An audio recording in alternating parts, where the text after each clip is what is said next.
كل عام وأنتم بخير. الله أكبر ولك الحمد.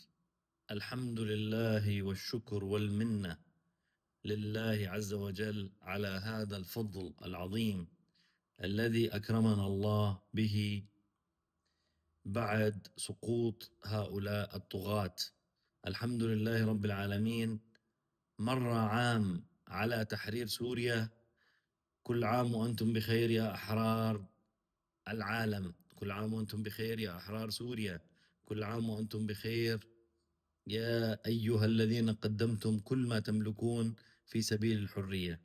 كل عام وأنتم بخير يا أمهات الشهداء، كل عام وأنتم بخير يا أمهات المغيبين وأمهات المعتقلين وأمهات الجرحى وأمهات المعاقين وزوجاتهم وأولادهم. الضريبة كانت كبيرة جدا جدا، ولكن النصر كان عظيما ومؤزرا. ذلك فضل الله يؤتيه من يشاء، والله ذو الفضل العظيم. الحمد لله، الحمد لله، الحمد لله. اللهم لك الفضل والمنة، وكل عام وأنتم بخير.